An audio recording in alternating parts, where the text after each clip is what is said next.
Good morning all of you. Good morning sir. Very good morning. आवाज आ रही ना? Yes sir. Yes sir. दिख भी रहा है क्या बोर्ड पर ढंग से? चलो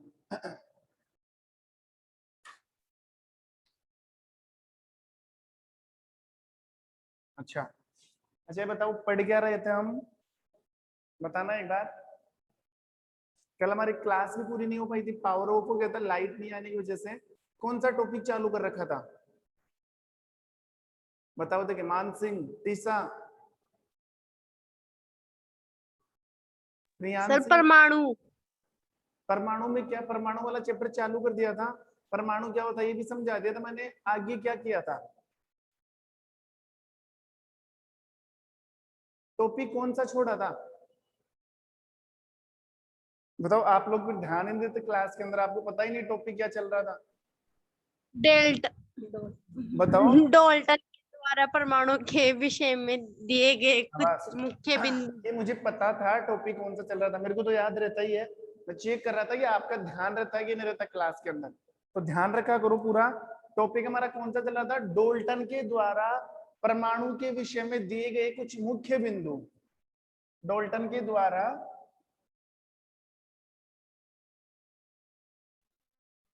डोल्टन के द्वारा परमाणु के विषय में, डोल्टन के द्वारा परमाणु के विषय में दिए गए कुछ मुख्य बिंदु। कुछ मुख्य बिंदु।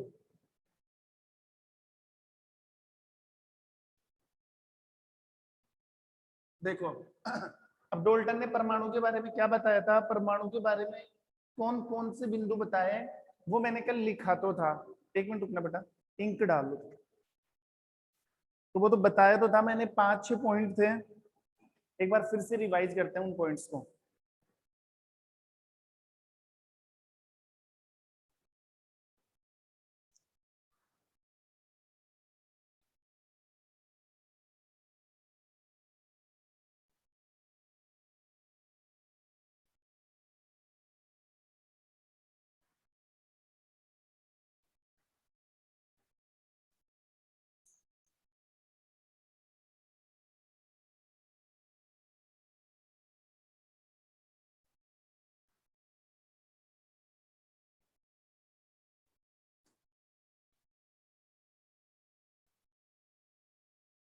देखो हेडिंग क्या है? डोल्टन के द्वारा परमाणु के विषय में दिए गए कुछ मुख्य बिंदु। बताओ पहला पॉइंट क्या बताया था मैंने कल? पहला पॉइंट क्या था? बोलो। पहला पॉइंट था सभी पदार्थ किससे बने होते हैं? सभी परमाणु परमाणु से मिलकर बनते होते। ठीक है, सभी पदार्थ परमाणु से बने होते हैं। पॉइंट नंबर 2, परमाणु पदार्थ का सबसे परमाणु पदार्थ का सबसे सूक्ष्मतम कण है। सबसे सूक्ष्मतम कण है। परमाणु पदार्थ का सबसे सूक्ष्मतम कण है। Point number third. और ये है कि एक तत्व के सभी परमाणु आपस में कैसे होते हैं? समान होते हैं। ठीक है, एक तत्व के सभी परमाणु आपस में समान होते हैं। नेक्स्ट, विभिन्न तत्वों के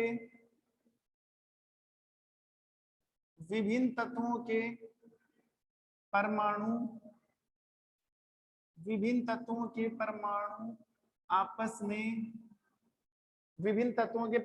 आपस में असमान होते हैं। विभिन्न तत्वों के परमाणु आपस में असमान होते हैं। और लास्ट वाला जो 5वां पॉइंट था वो क्या था? 2 या 2 से अधिक तत्व मिलकर किसका निर्माण करते हैं? 2 या 2 से अधिक तत्व मिलकर किसका निर्माण करते हैं? परमाणु का। हाँ परमाणु। ना, 2 या 2 से अधिक तत्व मिलकर किसका निर्माण करते हैं? बताओ। भावना, आयुष, निकिता, यौगिका। किसका? यौगिक। यौगिका। यौगिक। शाबाश, यौगिक। का किसका निर्माण करते हैं? यौगिका। ठीक है, ये 5 पॉइंट आपको तैयार करना है। और 5 पॉइंट का मतलब हो गया आपका एक क्वेश्चन पक्का हो गया। क्वेश्चन ये डालूंगा एग्जाम के अंदर में कि डाल्टन के द्वारा परमाणु के विषय में दिए गए मुख्य बिंदु बताइए। अब डाल्टन ने ये बिंदु बताए थे। देखो, सबसे पहला पॉइंट, सभी पदार्थ परमाणु से बने। हम सब जानते हैं कि दुनिया में सर जो भी चीज है ना पदार्थ है, और पदार्थ का सबसे सूक्ष्मतम कण कौन सा होता है? परमाणु। तो 2 टॉपिक तो ऐसे ही क्लियर हमारे। सभी पदार्थ परमाणु से बने होते हैं तथा पदार्थ का सबसे सूक्ष्मतम कण कौन होता है? परमाणु। पॉइंट नंबर 3 और पॉइंट नंबर 4 पर नोटिस करना। पॉइंट नंबर 3 क्या है? एक तत्व के सभी परमाणु आपस में कैसे होते हैं?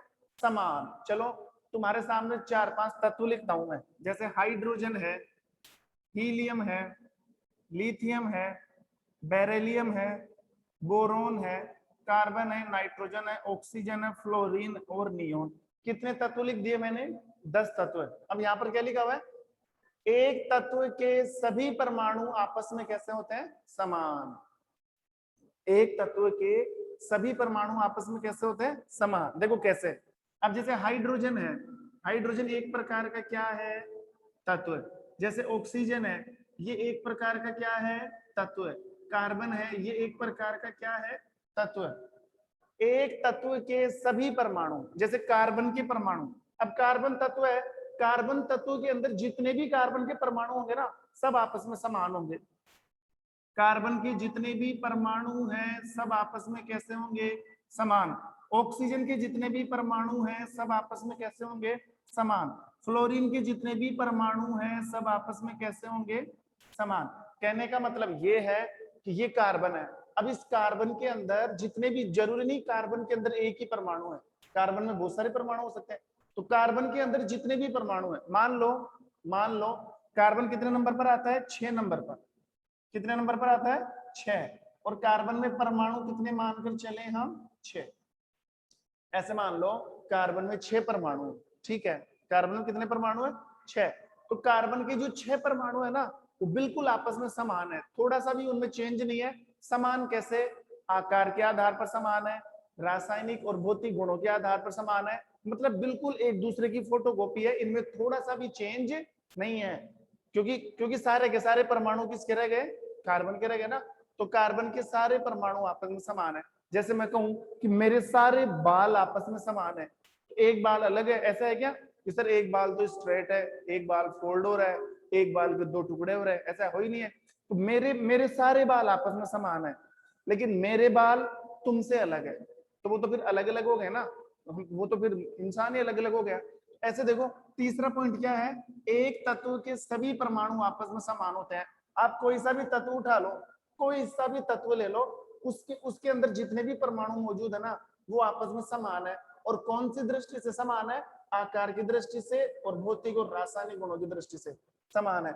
चौथा पॉइंट देखो, विभिन्न तत्वों के परमाणु आपस में कैसे होते हैं? असमान। विभिन्न का मतलब तो फिर तत्व चेंज हो गया ना। जैसे कार्बन के परमाणु और ऑक्सीजन के परमाणु, ये आपस में समान है क्या? जवाब दो आप लोग। कार्बन के और ऑक्सीजन के परमाणु आपस में समान है क्या? No sir. No sir. नहीं है। No sir. बिल्कुल नहीं। कार्बन के परमाणु अलग है, ऑक्सीजन के परमाणु अलग है, ये आपस में समान नहीं है। क्यों नहीं है? देखो कैसे। कार्बन है ठोस, कार्बन है ठोस, और ऑक्सीजन क्या है? गैस। गैस है। ऑक्सीजन क्या है? गैस है। तो ये तो ठोस, ये गैस, इनमें समानता कहां से होगी? ठोस का परमाणु अलग होता है, गैस का परमाणु अलग होता है। इनमें किसी भी तरीके से समानता नहीं है। जैसे इंसानों के बाल अलग होते हैं, जानवरों के बाल अलग होते हैं, उनके बालों में समानता नहीं है। हाँ, एक इंसान के सभी बाल आपस में समान है, लेकिन विभिन्न इंसानों के आपस में या विभिन्न इंसानों की तुलना जानवरों से करो तो उनके बाल आपस में क्या है, अलग है। वैसे ये चीज आप यहाँ पर लगाओगे ना कि एक तत्व के सभी परमाणु तो आपस में समान है, लेकिन विभिन्न तत्वों के परमाणु आपस में क्या हो जाते हैं, अनइवन हो जाते हैं, असमान हो जाते हैं।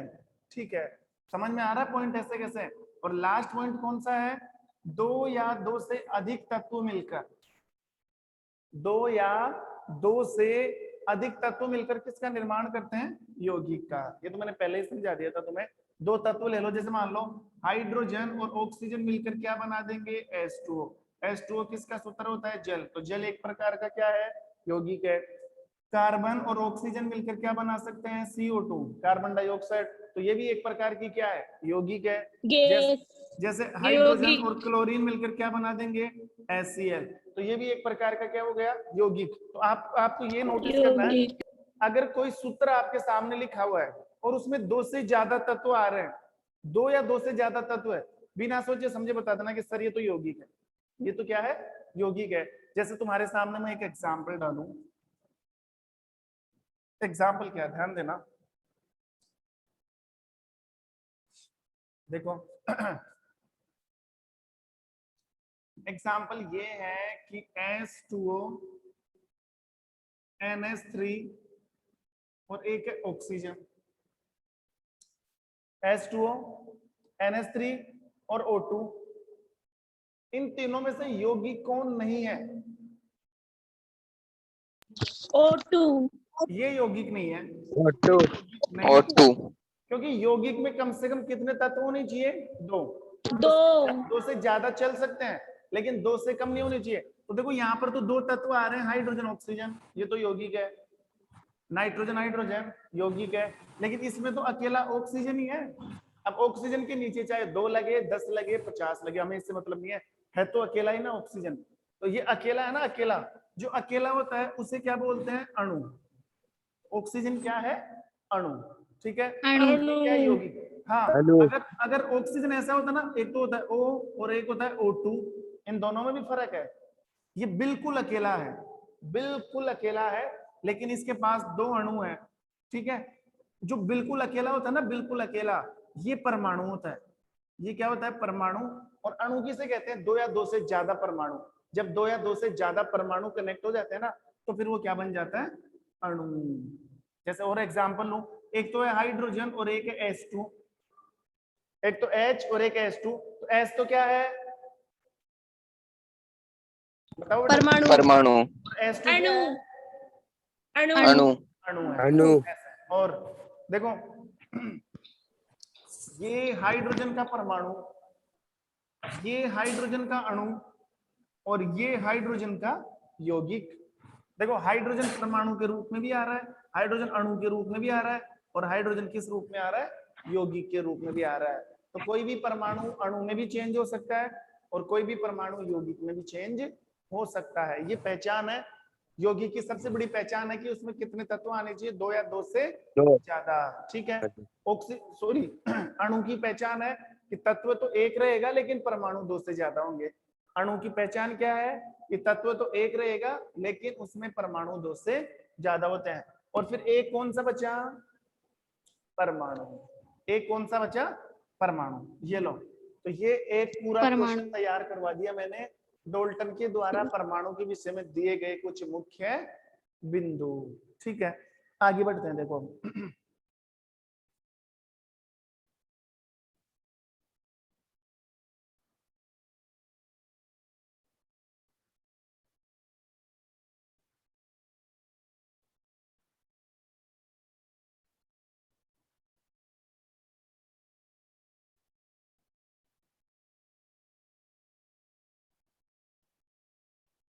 देखो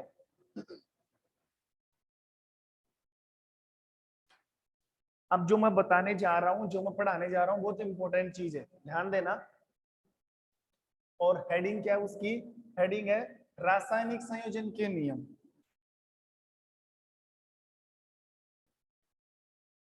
रासायनिक संयोजन के नियम।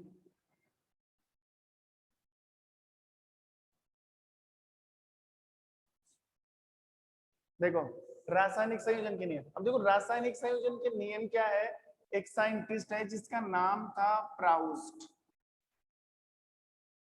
अब ये जो प्राउस्ट था, एक तो था प्राउस्ट और एक था लावोसियर। प्राउस्ट एवं लावोसियर, प्राउस्ट और दूसरे साइंटिस्ट का नाम था लावोसियर।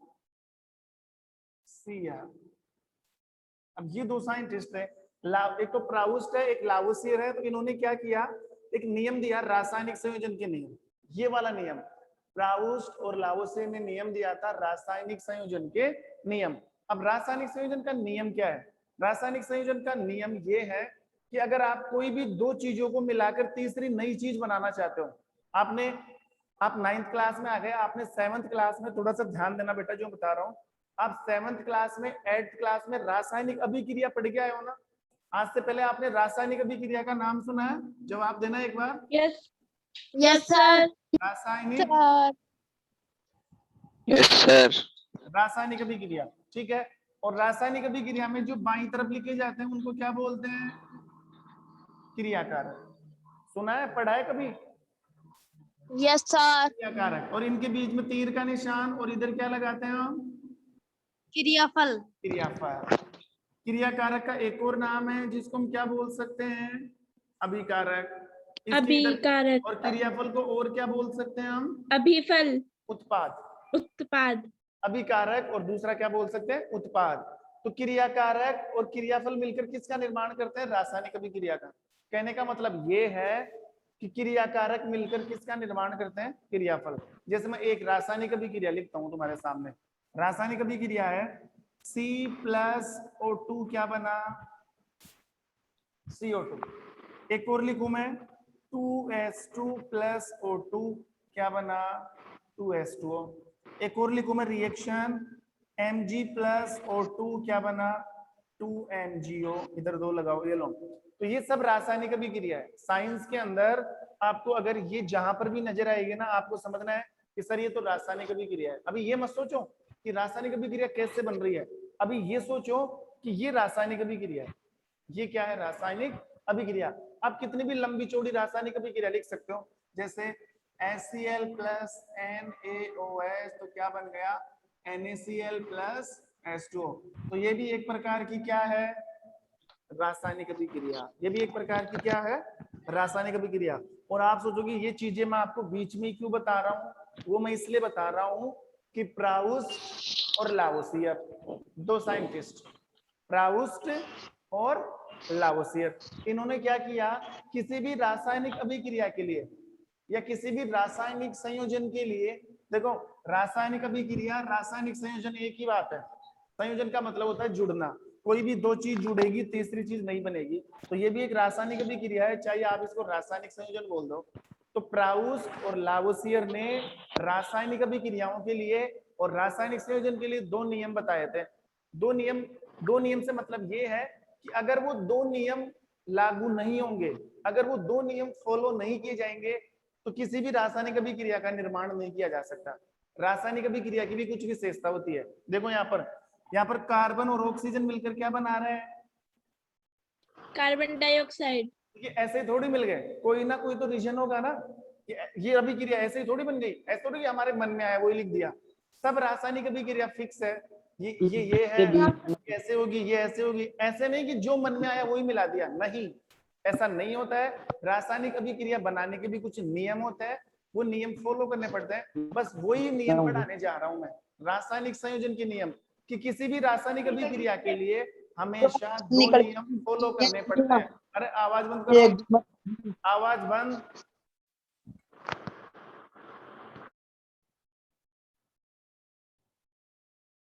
देखो किसी भी रासायनिक अभिक्रिया के लिए, किसी भी रासायनिक संयोजन के लिए, या फिर मैं बिल्कुल सीधे तौर पर कहूं, बिल्कुल साफ सुथरा तुम्हें समझाऊं, कि अगर आपको विज्ञान के अंदर, केमिस्ट्री के अंदर अगर दो चीजों को मिलाकर तीसरी नई चीज बनानी है, दो चीजों को मिलाकर तीसरी नई चीज बनानी है, दो चीजों को मिलाकर तीसरी नई चीज बनानी है तो हमें 2 नियम पढ़ने पड़ेंगे।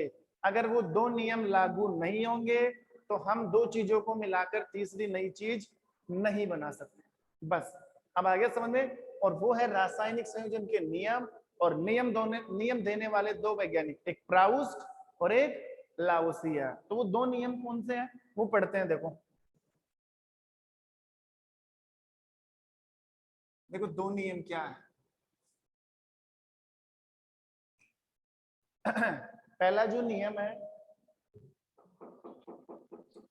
फर्स्ट नियम, पहला जो नियम है वो तो है द्रव्यमान संरक्षण का नियम। द्रव्यमान संरक्षण का नियम, द्रव्यमान संरक्षण का नियम। दूसरा जो नियम है वो है स्थिर अनुपात का नियम, स्थिर अनुपात का नियम। दो नियम है, एक द्रव्यमान संरक्षण का नियम है और एक कौन सा नियम है, स्थिर अनुपात का नियम। ये दोनों पढ़ने में, तो 1 नंबर पर मैं हेडिंग डाल देता हूं, द्रव्यमान संरक्षण का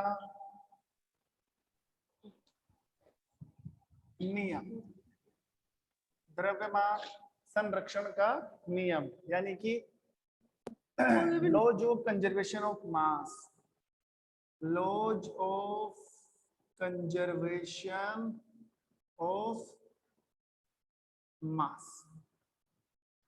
अब देखो ये नियम क्या है, ध्यान देना नियम क्या है। नियम से पहले ये आप अपने दिमाग में रखोगे, ये इधर तो होते हैं क्रियाकारक और इधर क्या बनते हैं, क्रियाफल। क्रियाफल। और इस चीज को आप क्या बोलोगे, रासायनिक अभिक्रिया। वेरी गुड, रासायनिक अभिक्रिया। इस चीज को क्या बोलेंगे हम, रासायनिक अभिक्रिया। अब देखो ये नियम क्या है, प्राउस्ट और लावेसियर ने नियम क्या दिया था। इस नियम के अनुसार जो बोलने जा रहा हूं ना, एक एक शब्द पर ध्यान दोगे। इस नियम के अनुसार किसी भी रासायनिक अभिक्रियाओं में, इस नियम के अनुसार किसी भी रासायनिक अभिक्रिया में क्रियाकारकों के द्रव्यमान को ना तो नष्ट किया जा सकता है और ना ही उत्पन्न किया जा सकता है। केवल द्रव्यमान को एक स्थिति से दूसरी स्थिति में या क्रियाकारकों से क्रियाफलों में बदला जा सकता है। देखो नियम क्या है, पहले मैं लिख देता हूं। किसी रासायनिक अभिक्रिया में, किसी रासायनिक, जो मैं लिख रहा हूं ना, नोटिस करना, किसी रासायनिक अभिक्रिया में क्रियाकारकों, ये वाला क्रियाकारकों का द्रव्यमान, क्रियाकारकों का द्रव्यमान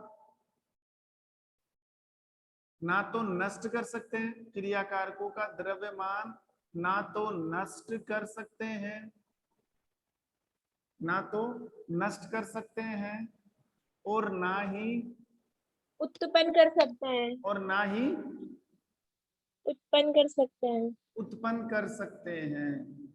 केवल द्रव्यमान को, केवल द्रव्यमान को एक स्थिति से दूसरी स्थिति में क्या कर सकते हैं, बदल सकते हैं। एक स्थिति से दूसरी स्थिति में चेंज कर सकते हैं, चेंज कर सकते हैं। काफी लंबा चौड़ा नियम हो गया है, कुछ भी नहीं है, नियम बिल्कुल इजी है, याद भी हो जाएगा कि सर किसी भी रासायनिक अभिक्रिया में क्रियाकारकों के द्रव्यमान को ना तो नष्ट कर सकते हैं ना उत्पन्न कर सकते हैं। क्रियाकारकों के द्रव्यमान को ओनली क्रियाफलों में या एक स्थिति से दूसरी स्थिति में क्या किया जा सकता है, बदला जा सकता है, चेंज किया जा सकता है। इजी नियम है बिल्कुल, ये आपको लग ही रहा है, अभी पूरा पढ़ोगे समझ में आएगा ऐसे कैसे। देखो सुनो, एक एक शब्द पर नोटिस करना। किसी रासायनिक अभिक्रिया, अभिक्रिया आप जानते हो कि 2 चीजें मिलेंगी, तीसरी नहीं बनेगी, कोई भी अभिक्रिया हो सकती है। किसी रासायनिक अभिक्रिया में क्रियाकारक, अब क्रियाकारक तो वो होते हैं ना जो तीर के निशान के बाईं तरफ होते हैं, इधर वाले क्रियाकारकों का द्रव्यमान। सबसे पहले आपको ये चीज नोटिस करनी है कि द्रव्यमान क्या चीज होती है। द्रव्यमान इंग्लिश में क्या बोलते हैं इसको? मास। क्या बोलते हैं? मास। अब तुम में से कोई ऐसा स्टूडेंट है जो द्रव्यमान जानता हो? कोई भी? चलो बताओ, देखिए कोई भी बताना चाहिए कि द्रव्यमान क्या चीज है। बताओ बेटा। द्रव्यमान नहीं जानते ना? देखो द्रव्यमान अभी आप समझोगे भी नहीं, मैं समझाऊंगा भी नहीं। अभी सिर्फ आपको इतना सा समझना है कि द्रव्यमान होता है वजन। जो इस मार्कर का वजन है ना, वो इसका द्रव्यमान है। मेरी बॉडी का जो वेट है ना, वो मेरा द्रव्यमान है अभी। हालांकि वजन द्रव्यमान नहीं होता है, ये चीज मैं आपको तब बताऊंगा जब मैं फिजिक्स पढ़ाऊंगा आपको कि द्रव्यमान क्या चीज होती है। अभी आपको द्रव्यमान क्या समझना है? वजन। क्या समझना है? वजन। वजन समझना है। ठीक है। वजन। अब देखो, द्रव्यमान ना तो नष्ट कर सकते हैं और ना ही उत्पन्न कर सकते हैं। अब मुझे बताओ, ये क्रियाकारक किस में चेंज होते हैं? क्रियाफल में। क्रियाफल। क्रियाकारक किस में चेंज होते हैं? क्रियाफल में। तो आप नोटिस करो, जितना वजन क्रियाकारकों का होगा उतना ही वजन किसका होगा? क्रियाफल का। क्रियाफल होगा। मान लो ऐसे मान के चलो, हमारे पास, बिल्कुल सीधे तरीके से समझाता हूं, साधारण तरीके से। हमारे पास दो आइसक्रीम है, एक आइसक्रीम ये रही और एक आइसक्रीम ये रही। दो आइसक्रीम है। इन दोनों आइसक्रीमों को क्या मान लो? क्रियाकारक। क्या मान लो? क्रियाकारक। क्रियाकारक। और इन दोनों आइसक्रीमों का मान लो, इस आइसक्रीम का वजन है 10 ग्राम और इस आइसक्रीम का वजन भी कितना है? 10 ग्राम। तो दोनों का 10 कितना ग्राम। हुआ? 20 ग्राम। 20 ग्राम। ठीक है। अगर दोनों आइसक्रीम को थोड़ी देर के लिए हम ऐसा छोड़ दें या बाहर रख दे, टेबल के ऊपर रख दे, किसी बर्तन के अंदर, कटोरी के अंदर, तो दोनों आइसक्रीम पिघलेंगी कि नहीं पिघलेगी? पिघल जाएगी। दोनों आइसक्रीम पिघल गई और दोनों आइसक्रीम, ऐसे मान लो दोनों आइसक्रीम का क्या बन गया? द्रव बन गया। यहाँ पर दोनों आइसक्रीम ठोस थी, यहाँ पर किस में चेंज हो गई? द्रव में। द्रव में चेंज हो गई ना? अब मुझे बताओ कि ये जो द्रव बना है इनका वजन कितना रहेगा? अगर इन 20 ग्राम। दोनों आइसक्रीमों का वजन 10 ग्राम है तो इधर भी वजन कितना रहेगा? 20 ग्राम। 20 ग्राम। ना? इन दोनों आइसक्रीमों का वजन 20 ग्राम है, तो फिर इधर भी वजन कितना होगा? 20 ग्राम। 20 ग्राम। ऐसा हो सकता है क्या कि ये दोनों आइसक्रीमों का वजन 20 ग्राम है, उधर जाते ही वजन हो गया 2 किलो, इधर बहुत ज्यादा वजन हो गया उधर तो? या ऐसा भी नहीं हो सकता कि इन दोनों आइसक्रीमों का वजन 20 ग्राम है तो इधर जाकर वजन हो गया 5 ग्राम? होता है क्या ऐसा? हो सकता है? No sir. No sir. अगर ऐसा होता ना तो कोई भी रासायनिक अभिक्रिया पूरी नहीं होती कभी भी।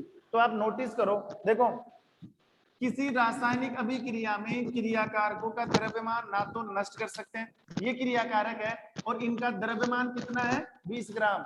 ये हम नष्ट नहीं कर सकते। नोटिस करना, क्रियाकारकों का द्रव्यमान कितना है? 20 ग्राम। इसको हम नष्ट कर सकते हैं क्या? नहीं कर सकते।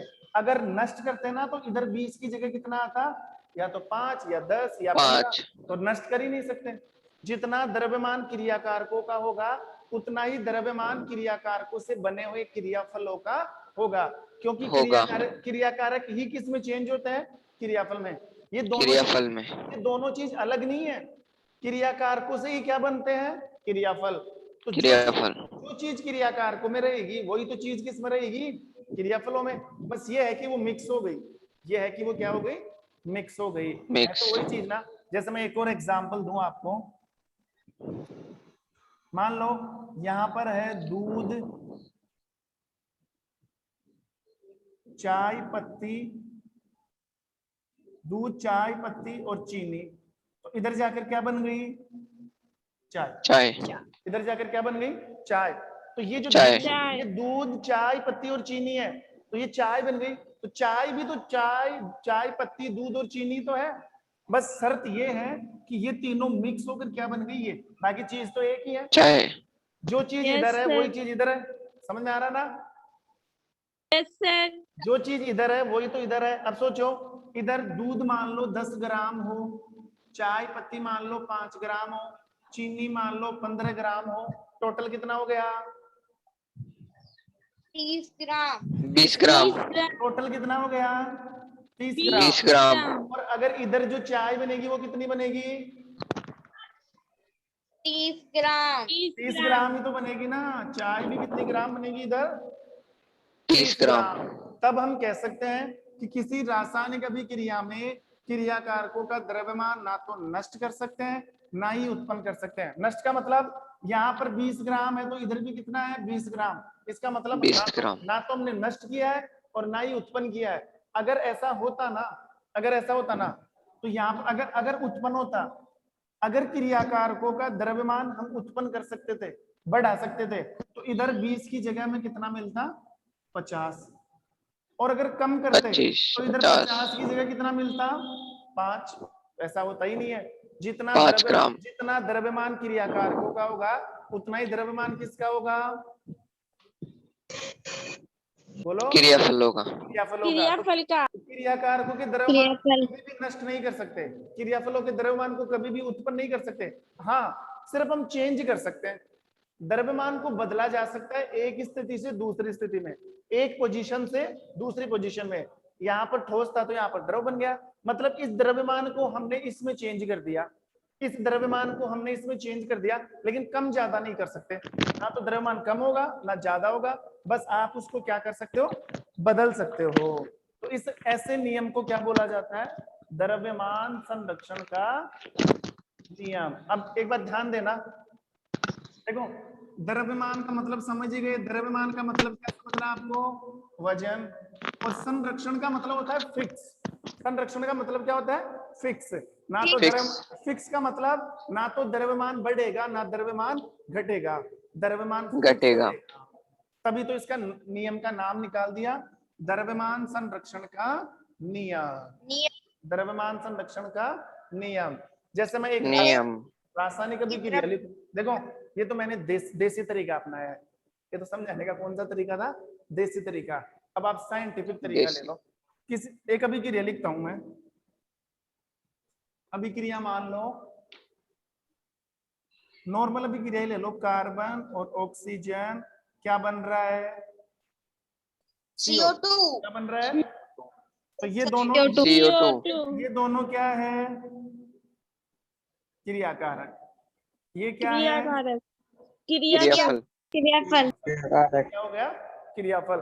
देखो आप जैसे मैं तुमसे पूछूं कि बताओ इस रासायनिक अभिक्रिया में क्रियाकारक कौन कौन है, तो फिर क्या जवाब दोगे? C+O2 इस रासायनिक अभिक्रिया में कार्बन और ऑक्सीजन क्रियाकारक है। कार्बन और ऑक्सीजन क्या है? क्रियाकारक है। और क्रियाफल कौन है? CO2 carbon dioxide. अब आप सोचो अगर यहाँ पर कार्बन में लेता 4 ग्राम, ऑक्सीजन लेता 10 ग्राम, ठीक है, टोटल कितना हो रहा है?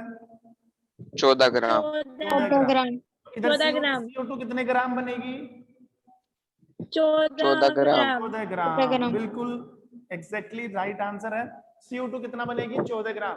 ये चीज आप प्रैक्टिकल करके देख सकते हो। किसी भी चीज को, दो चीजों को मिला के देख लेना, उनका जो पहले का वजन होता है उतना ही बाद का वजन होता है। अब सोचो यहाँ पर 14 ग्राम, अगर यहाँ पर 14 ना बन के 40 ग्राम बनता तो तब आप क्या बोलते? तब आप ये बोलते कि सर द्रव्यमान तो बढ़ गया, द्रव्यमान तो बढ़ गया। जबकि नियम में क्या लिखा हुआ है कि ना तो द्रव्यमान नष्ट कर सकते हैं ना ही द्रव्यमान को उत्पन्न कर सकते हैं। लेकिन यहाँ पर तो 14 से 40 होने का मतलब है द्रव्यमान उत्पन्न हो गया। ऐसा हो सकता है क्या? हो सकता है? No sir. नहीं हो सकता, नहीं हो नो सकता। सर। और अगर मान लो द्रव्यमान यहाँ पर 14 है और यहाँ पर द्रव्यमान 4 हो गया, इसका मतलब क्या हुआ? द्रव्यमान नष्ट हो रहा है, घट गया। शाबाश, द्रव्यमान नष्ट हो रहा है, जबकि ऐसा नहीं होता। नहीं होना चाहिए। नियम में साफ साफ लिखा है कि ना तो द्रव्यमान को नष्ट कर सकते हैं ना ही द्रव्यमान को बना सकते हैं। हाँ, लास्ट में देखो केवल द्रव्यमान को एक स्थिति से दूसरी स्थिति में क्या कर सकते हैं? चेंज कर सकते हैं। तो चेंज कर दिया ना, कार्बन और ऑक्सीजन को किस में चेंज कर दिया? CO2 में। CO2 में द्रव्यमान भी चेंज हो गया, लेकिन कम ज्यादा नहीं होगा। Yes sir. द्रव्यमान चेंज हो सकता है, कम ज्यादा नहीं हो सकता। यही नियम है द्रव्यमान संरक्षण का नियम। अब बताओ समझ में आया कि नहीं आया? सर आ गया समझ आ में। गया आ सर। गया ना ऐसे कैसे? अब देखो एक और नियम Yes, बच रहा है। sir. कौन सा नियम है? स्थिर अनुपात का स्थिति स्थिर अनुपात नियम। का नियम। अब जो स्थिर नियम। अनुपात का नियम है वो अभी तो होगा नहीं, बहुत लंबा चौड़ा मैटर है, पूरा देसी नोट तरीका और सारा तरीका लगा के समझाना पड़ता है तुम्हें, ऐसे तो समझ में नहीं आता। और अगर फिर भी समझ में नहीं आए तो और भी तरीके हैं मेरे पास, अलग अलग तरीके हैं, ऐसे कैसे दिमाग में छप जाएगी चीजें। बस शर्त ये है कि पढ़ते वक्त आपका ध्यान पूरा किस पे होना चाहिए? बोर्ड पे, कि क्या बताया जा रहा है, तब तो आपको चीज समझ में आ जाएगी। ये आप नोटिस कर लेना, जिस चीज को आप जितना इंटरेस्ट के साथ पढ़ोगे, जिस गेम को जितना इंटरेस्ट के साथ खेलोगे, जिस चीज को जितना इंटरेस्ट के साथ खाओगे, उतना ही मजा आता है ना? तो जैसे आपकी फेवरेट चीज है वो आप खाने को मिल जाए, गुलाब जामुन आपको बहुत ज्यादा पसंद है, अचानक से आपके सामने मजा ही आ गया, गुलाब जामुन आ गए, तो बहुत इंटरेस्ट के साथ खाते हैं क्योंकि हमारा इंटरेस्ट है उसमें। आपका फेवरेट गेम, आपको क्रिकेट खेलना है, मजा आ गया तो क्रिकेट खेलेंगे क्योंकि आपका इंटरेस्ट है उसके अंदर। तो ऐसा ही इंटरेस्ट आपको पैदा करना है किसके अंदर? जैसे मान लो आपको साइंस पढ़नी है, मैथ की क्लास चली, हिंदी की, इंग्लिश की, जब साइंस की क्लास है मजा आएगा साइंस पढ़ने क्योंकि आपका इंटरेस्ट पैदा हो गया उस चीज के अंदर। तो जरूरी नहीं साइंस में इंटरेस्ट पैदा करो, आप सब सब्जेक्ट में करना है, लेकिन जो भी चीज पढ़ाई जा रही है उसमें आपका ध्यान पूरा का पूरा होना चाहिए। ठीक है? तो एक नियम, जो दूसरा नियम है स्थिर अनुपात का नियम, वो हम कंफर्म करेंगे नेक्स्ट क्लास में। तब तक के लिए thank you, have a nice day. Sir हाँ है भी ना। सर ये नोट करने हैं क्या? सर नोट भी करने हैं क्या? नहीं करना, नोट्स में भेजता हूँ ना, वहां से नोट करना। Yes, sir. सर आपको Yes. नोट्स नहीं मिलते? मिलते हैं सर सर। नोट में मिलता है। मिलता है ना, तो कल नोट्स नहीं आए थे क्योंकि कल आपकी क्लास नहीं हुई थी पूरी, और एक नोट्स मैंने वो भी नहीं भेजे रासायनिक sir. परिवर्तन वाले, वो रह गए थे ना। Yes, sir. Yes, sir. आज जितने भी आपके शेष नोट्स है वो मैं भेज दूंगा, आज मिल जाएंगे पूरे आपको। ठीक है? Okay, sir. Okay sir. Have a nice day बेटा। Have a nice day, sir.